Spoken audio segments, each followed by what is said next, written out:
All right, Congressman Ralph Norman is in the race for governor. His camp telling the Associated Press that Norman planned to file paperwork with the state on Friday. Of course, that's ahead of what is supposed to be a special announcement this afternoon about the future of the state up in Rock Hill, where the congressman, of course, represents that district in Washington. So that is where we begin this Sunday in South Carolina as we get you connected to the Capitol with another non-surprise of another candidate entering the race for governor. Are we okay? The biggest surprise that I have is that somebody on his campaign decided that a Sunday afternoon for an announcement was a good idea. I mean, absolutely. Can you get a worse time? Well, you can get a worse time in a news cycle, but not very far. Not by much. Not by much. And I think we all knew Ralph Norman had been given this consideration. Absolutely, yeah. Mm-hmm. We've now got officially into the race. We had Kimbrell. Josh Kimbrell out of Spartanburg, the state senator out of Spartanburg, Attorney General Alan Wilson. Then last week was the Lieutenant Governor, Pamela Evette. Now we've got Congressman Ralph Norman. The only one that we don't have yet, folks, that we know is eventually going to come to a theater near you is Nancy Mace, because she has given every single indication that this is the direction that's going to be going.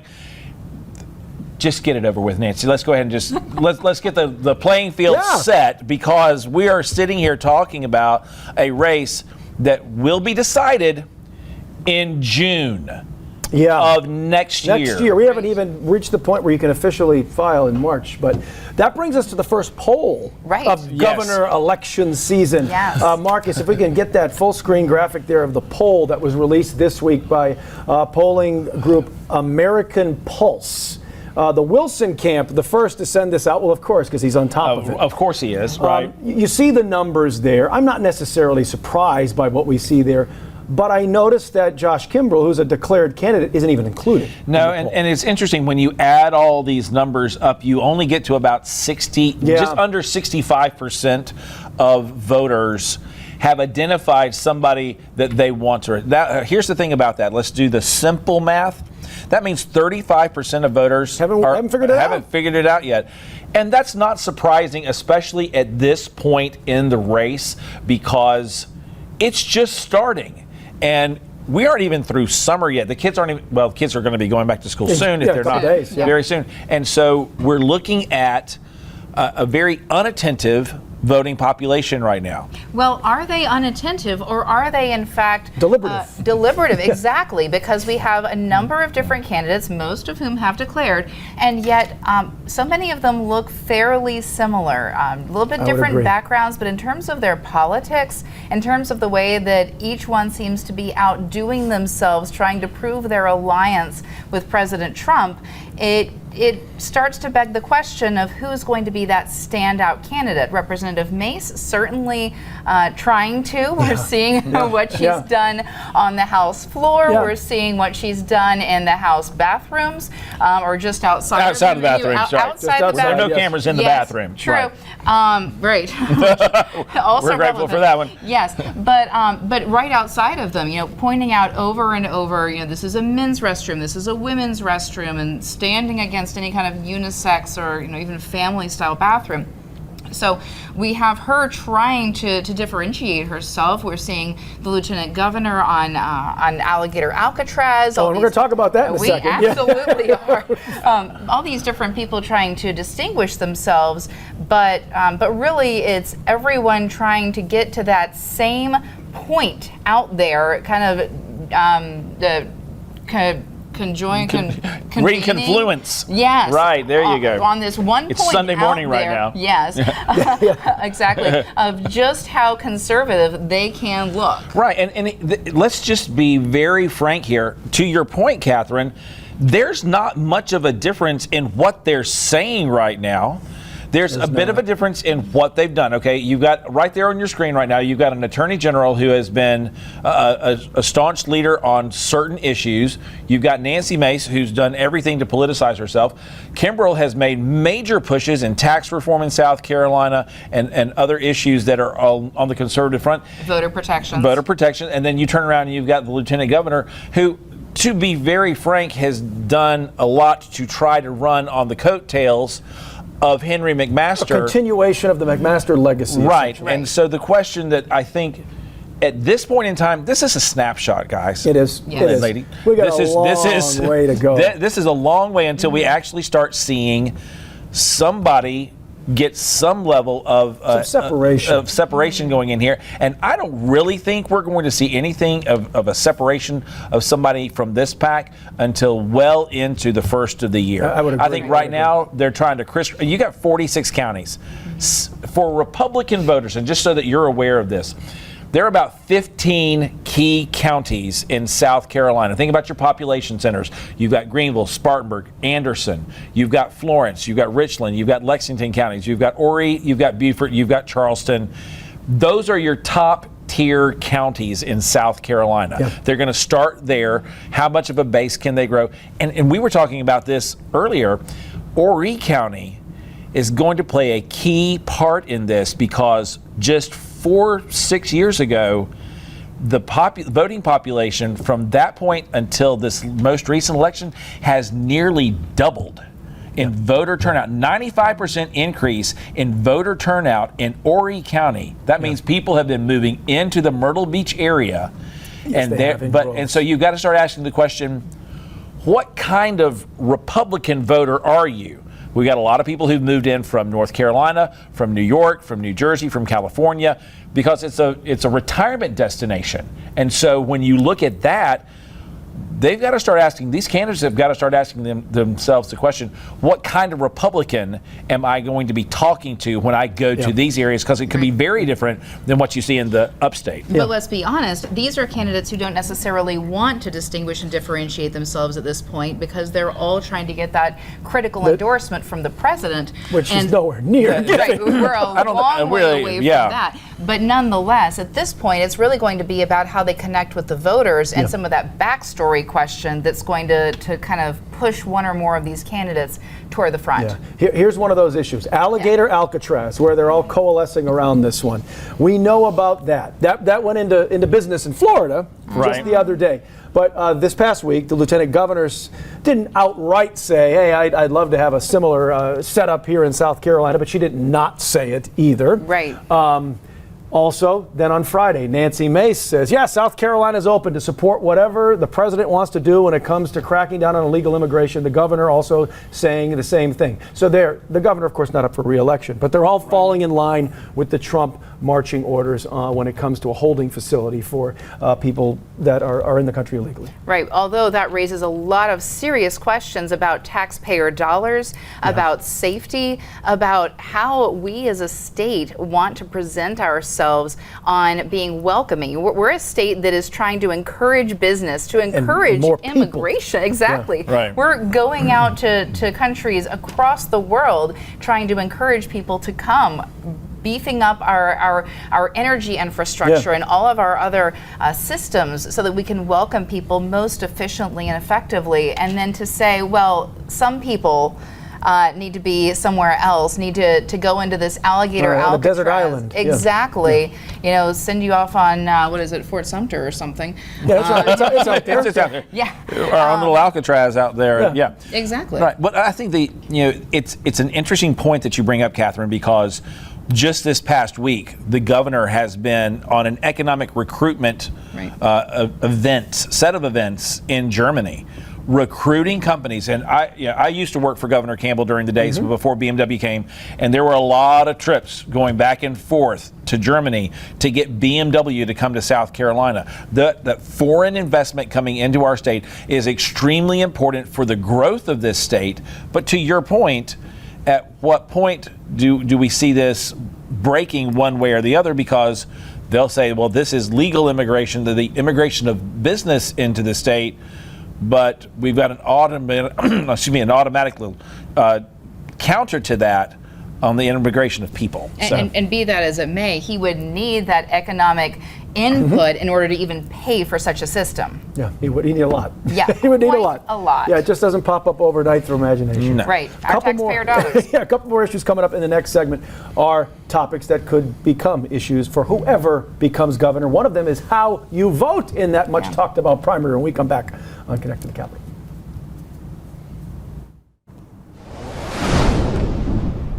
All right, just this week, the issue of voting. That's what we're talking about. You got to vote for these candidates. Well, right now, primaries are open in South Carolina. You don't have to be registered by party in this state. Closing them became a possible campaign issue, though, during a radio interview this week that Alan Wilson was doing. Here's what he said. If he were to become governor and the legislature put before him a bill that would close primaries in this state, which means you would have to only vote for the party you're registered for, he'd go ahead and sign it. So let's discuss the concept of these open primaries, just so we all participate in them, but do we understand how the sausage is made, so to speak? That's right. So this proposal would shut out crossover voters, so that if you're registered as, for example, a Democrat, you could not vote in the Republican primary or vice versa. So by shutting out those crossover voters, it gives more power to the party base, it reduces the surprises, and it could really change the landscape of politics in our state. Because right now you have the ability, when you go to vote, they're going to ask you, do you want the Republican ballot or the Democratic ballot? Because if you pull out your voter registration card right now, it does not say D or R or I on there at all, because we don't have to register by party in South Carolina. So when you don't have that, it becomes kind of a wide open field. Now, you can look at a voter's participation. You can see that this person votes in Democratic primaries historically, and kind of take a guess, but we don't require you in this state right now to say, I'm a Republican, or I'm a Democrat, or I'm an independent. The only thing that you could possibly do with that is to remain an independent, and then you have the same choice you have now, which is to then choose your ballot. But closing the primaries like that has been a big push that the political parties, the Republican Party has wanted to do that, the Democratic Party has wanted to do that, but you have a lot of people who still cross over, and they don't necessarily know what they're going to be voting for or who they're going to be voting for. It really gives flexibility to the voter to have those open primaries, but removes a bit of power from the political parties, which is why it does. Which is why they're wanting to. Exactly. Another topic that came up in the interview, and we've talked about it before on this show, how judges are selected in this state. You don't even need to be an expert to know that the system is flawed. So Alan Wilson also saying that the governor should be the one that picks who appoints people, and then the legislature should vote on them. Of course, that's not the way it's set up right now. We do have to talk about how this is done and why it's so important. Exactly. So right now it goes through the legislature, and that can be a problem, because if you look at the makeup of our legislature, so many of our lawmakers are in fact lawyers. And so we're in a situation where these lawyer legislators are selecting the judges, appointing them, and are then perhaps going up before these judges in future cases. And so you create this conflict of interest that becomes almost unavoidable. So the Attorney General's suggestion is good luck getting it through. Yeah, that's right. It's like the quarterback picking the referee before the game. Well, I like this guy. Let's go with him. And it's very different than the federal level, because at the federal level, the president will nominate someone to a judgeship, and that becomes a process. But in South Carolina, the legislature has such a stronghold and is very strong in comparison to other states, and they do not want to give up that level of power and that level of choice as to how they're going to be managing this. You have to keep in mind, this goes all the way back to 1892, when we changed our Constitution and really divested the governor of a lot of that power and responsibility. And they gave that over to the legislature. Well, once you give something over to somebody, that level of power over to somebody, it's been very difficult to claw that back. Carol Campbell started making major changes in the way that the government was structured in South Carolina, recreating a governor's cabinet and other things like that. And we saw Henry McMaster pass similar pieces of legislation, or sign similar pieces of legislation this past year, combining our mental health, combining other agencies, breaking other agencies apart so that we don't have DHEC being over health and environmental control. So this is a place where it's great to talk about. Good luck. I'm not putting any bets on this one on a Sunday morning, that's for sure. Or any morning for that matter, I would. It's any day that ends in Y, no. And it does seem like a good idea, though, right? To spread out that power among so many different lawmakers. But when it comes down to it, when you have that conflict of interest, it's just unavoidable. Coming up next, another thing that a lot of people would put their money on, hate crime law in South Carolina. Still hasn't happened. But this past week we had a first in this state. And we have a very prominent sheriff that's throwing down the gauntlet right now to the General Assembly. We're going to talk about that when we come back. I've been a very vocal supporter of us having one in our state. That's what we need to have. Unfortunately, us and Wyoming, the only 2 states in the nation who don't have one. There's no reason for us not to have one. Fortunately, Richland County Council didn't sit back. They did something very proactively and passed this ordinance. I see Orangeburg is doing the same thing, so hopefully other counties now will do what we're doing. Richland County Sheriff Leon Lott not only challenging other counties, but challenging state lawmakers to pass a hate crime law. On Friday, he announced the arrest of a man, Jonathan Felkel, here in the Midlands, accused of shooting at a man based on the color of his skin. A jogger in the neighborhood where both the men lived to scare the man off. Felkel, as you could see in that photo behind the sheriff, is a white man. The victim, we're told, is a black man. They didn't know each other, lived in the same neighborhood. Spring Valley neighborhood of Richland County. And that's a small neighborhood. Not so at all. You will not know, you will never know all of your neighbors. No, you won't know your neighbors unless they're the person next door. Right. But in Richland County, we had council pass this ordinance a little over a month ago. Yes. Unanimously, across the board, regardless of political stripes. Leon Lott was instrumental in helping craft that as well. So here's the challenge. He says, come on, state. Let's do it. Here's an example of why we're doing this. Right. You know, we've had a lot of conversation on this program about the pros and the cons of hate crimes laws. And there are arguments on both sides. But this is the perfect example for why so many people are in favor of them. Because when we're talking about historical injustices and legacies of violence against marginalized groups, especially when local law enforcement has traditionally failed to act, here we have a local sheriff who is, in fact, acting. He is getting the job done. He's going ahead and filing charges based on his investigation. And it sounds like the evidence is very strong here. And so he really is taking the lead. He is doing something where the state has failed to. And it's going to be really interesting to see how the lawmakers respond when we have such a strong, prominent local sheriff, a local government member who's making such a difference. Yeah. I'm just gonna be blunt on this one, okay? If you're gonna pull out a gun and fire it at somebody, there's a problem there to begin with. I mean, you're watching this morning, you understand that full well. And when you have a situation like this, and it's very evident, apparently there's sound that came from a nearby recording, surveillance cameras that's in security cameras that are in the area, and the comment that was made that referenced him as, hey boy. Well, I'm sorry, that carries with it racial overtones. Yes, it does. And that is a problem right now. So the fact that Richland County has set aside and said, hey, listen, we're going to do this. You've got Orangeburg, who's apparently taking a look at this, but you've got 45 other counties in the state that are at least, are they even asking this question right now? Because nothing can get through the South Carolina Senate right now on this. It has gotten through the House on numerous occasions. And we've discussed it with Representative Johnson, among others. Jermaine Johnson, potential Democratic gubernatorial candidate.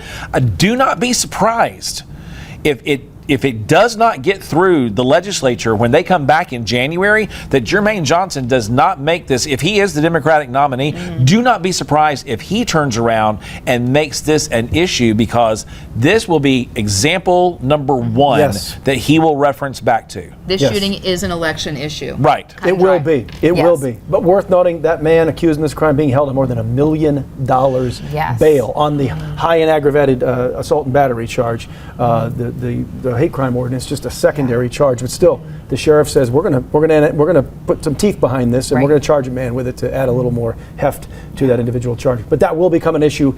You are correct. Well, coming up on Connect to the Capitol, when we wrap things up, who would have thought that the state of South Carolina would somehow play a critical role in the Jeffrey Epstein drama? Can we just go and throw the papers out right now? Throw them out now. It'll change in a few hours anyway, but that's when we come back.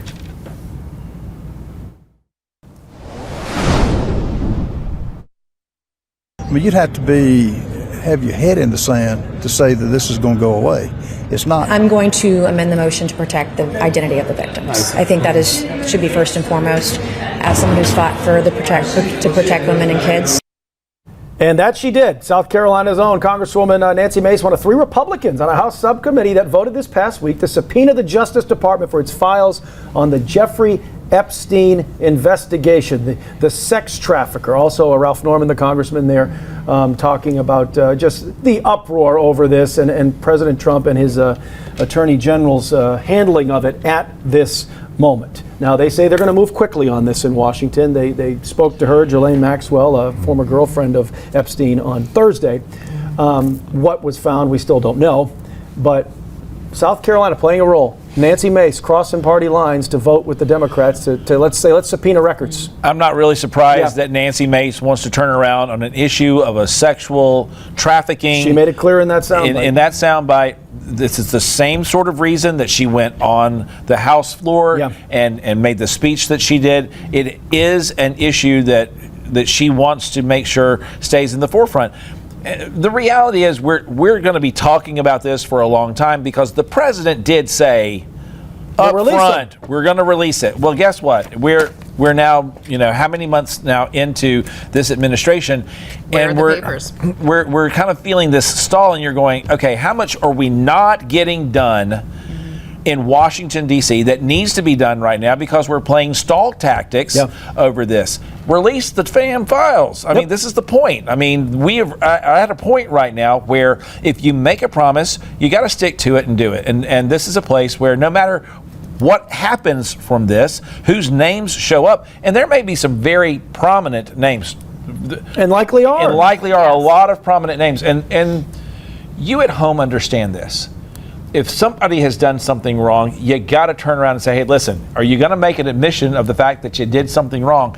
Because make a choice not to do something wrong would be a great place to start. And we all understand that truth. But the thing that we're looking at here is we're now talking about Jeffrey Epstein again. All the time. All the time. But the thing is, this is, you're absolutely right. This is a winning issue for Nancy Mace. Yep. She is positioning herself as a political maverick, as someone who gets something done, as someone who's willing to cross party lines to get it done, as someone who's supporting victims' rights, who's supporting women, and she is getting something done in an era when all too many people are not. No, they're not. The Epstein files have not been released, and we, the public, have not gotten a chance to see them. She's out there again standing for victims, and that's something I think we can all appreciate. Kudos to her for doing that. She is sticking to her guns on this. So let's if we roll back to what we had talked about earlier in the show, the poll numbers. Nancy Mace is in second place right now behind Alan Wilson. There's a bit of a gap that's in there. And without having declared, but what a great time. Right, but we're in July, almost into August now. We're a good 9 months away, 10 months away. She is continuously hammering on these issues like this. That has got to have an appeal to, especially to female voters. It has to have an appeal to people who have been through this. What starts coming out of the woodwork? I think she is, I'm going to play politics on this real quick, folks, so please, I'm going to apologize up front. She's going to take these issues and she is going to use them and say, if it's happening here, it's happening elsewhere. And I guarantee you, we'll go ahead and put the dollar figure on it now. $50 says she brings this up in a debate with Alan Wilson. I don't doubt it. But before we're about to get run out of time here, but we have to mention, we got about 30 seconds left. 60th anniversary of Medicaid is coming. Yes. Important program for so many people. I'll give you the final word. Yeah, millions in South Carolina, and this impacts so many people, elder adults, young people, young moms, and this is so important for South Carolina as a whole. We need to be, first of all, grateful for it, but also looking at how we can expand that and continue to reinvest in the health of our population. Absolutely. 60 years of a program that has benefited so many people. All right, that's going to do it for this week on Connect to the Capitol. We're going to do it again in 7 days, and who knows what the poll numbers will look like then, or who might have joined the race by then. We'll see you next week. Have a good weekend.